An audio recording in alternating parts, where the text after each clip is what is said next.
আন্দুলে নার্সিংহোমের পাঁচিল ভেঙে মৃত্যু শ্রমিকের ছবি দেখাবো আপনাদের। মৃত নবকিশোর মণ্ডল বাঁকুড়ার বাসিন্দা। ছবি দেখছেন। খবর পেয়ে ঘটনাস্থলে দমকল, পুলিশ। কথা বলবো দেবাশিস চক্রবর্তী, প্রতিনিধি রয়েছেন আমাদের সঙ্গে। দেবাশিস,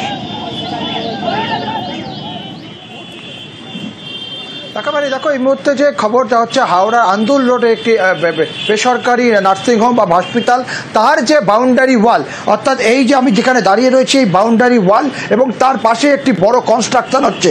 এই যে দুটি কনস্ট্রাকশন, অর্থাৎ হাসপাতাল এবং তার অন্যদিকে যে কনস্ট্রাকশন, তার মাঝখানে একটি হাই ড্রেন রয়েছে। কিন্তু যে কনস্ট্রাকশন হচ্ছিল তার লেবাররা এই নর্দমার ওপরে, একেবারে নিকাশি নালার ওপরে সেখানে অস্থায়ী স্ট্রাকচার বানিয়ে, লোহার স্ট্রাকচার বানিয়ে সেখানে থাকছিল।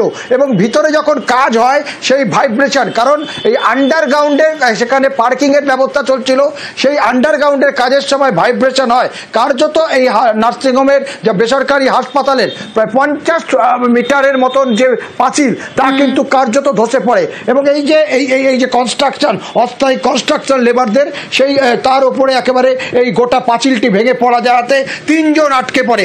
3 জনকে পরবর্তীকালে দমকল এই পুলিশ এসে উদ্ধার করলেও একজনের মৃত্যু হয়েছে, যিনি বাঁকুড়ার বাসিন্দা।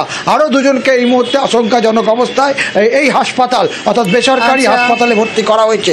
তবে এই একটা জায়গায় রাস্তার ধারে কিভাবে এত বড় একটা আন্ডারগ্রাউন্ডের কাজ হচ্ছে, তার নিয়ম মেনে হচ্ছে কিনা তা খতিয়ে দেখার জন্য ইতিমধ্যে কিন্তু পুরসভাকে দায়িত্ব দেওয়া হয়েছে পুলিশের তরফ থেকে। বেশ, নার্সিংহোমের পাঁচিল ভেঙে মৃত্যু শ্রমিকের যে ছবি আপনারা দেখছেন, আন্দুলে দুর্ঘটনায় আহত আরো 2 শ্রমিক। 3 জন ছিল, একজন স্পট ডেড আর 2 জন আহত হয়েছে। আর কেউ আটকে থাকার কোনো? আমরা চারদিকে খুঁজলাম, আর তো কেউ নেই সেরকম দেখলাম।